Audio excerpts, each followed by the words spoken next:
This is the Nokia 6555, available from AT&T Wireless. It's a 3G clamshell that has sleek styling and most of the features you'd find on a mid-range phone. Let's take a quick tour around the phone. It has a fairly sizable external display on the front. This display will show you your regular status indicators as well as alerts for new messages and serves as the viewfinder for the camera when taking self-portraits. Speaking of which, you can see the camera here on the front part of the phone. On the left side of the phone, all there is a PTT button as well as the volume toggle that doubles as the zoom key for the camera. There's a micro USB port for syncing data, and on the right side of the phone is the small pin charge port and 2.5mm headset jack. The back of the phone has nothing, but what you do notice is if the phone is opened, it has this design and it's one long curve. The hinge here is fairly seamless, and the design is a nice smooth arc. It kind of looks a little bit like a boomerang when open. Opening it up to take a look at the inside, has a reasonable sized keyboard, and the keypad was one of our favorite aspects about this phone. The D-pad is a nice size and a nice feel, and the action is very comfortable and lets you know exactly what you're doing with the D-pad as you interact with it. The nice size and lack of ridges is comfortable, and all the keys, including the keypad, provide nice feedback when used. The 6555 runs the third edition of the Series 40 operating system. Up here is a fully customizable shortcut bar that you can fill with applications, folders, or links to other services on the phone, and you can see here the animation and icons are nice and smooth as they slide past.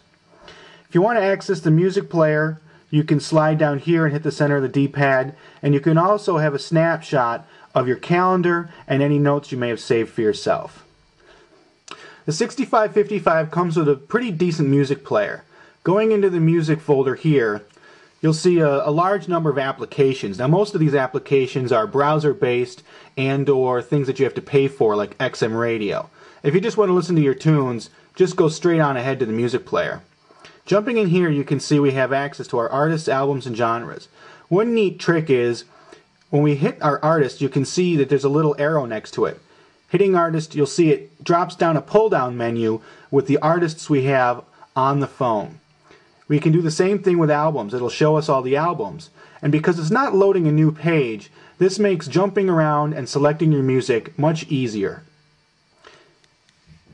Or we could just go straight into the music player, which you see here has been slightly revised over previous versions. The basic architecture is the same as is with the functionality.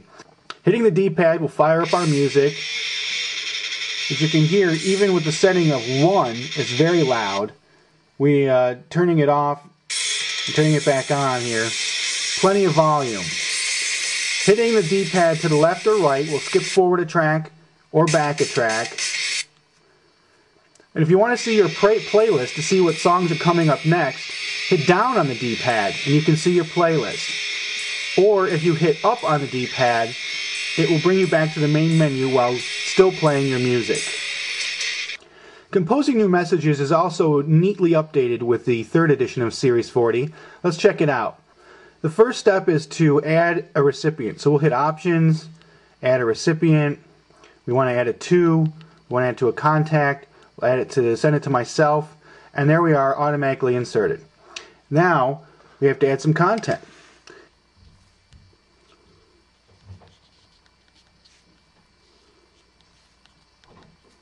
Not bad for the phone scoop test. Once you've got your text set, you can see that there is a list of icons underneath the text.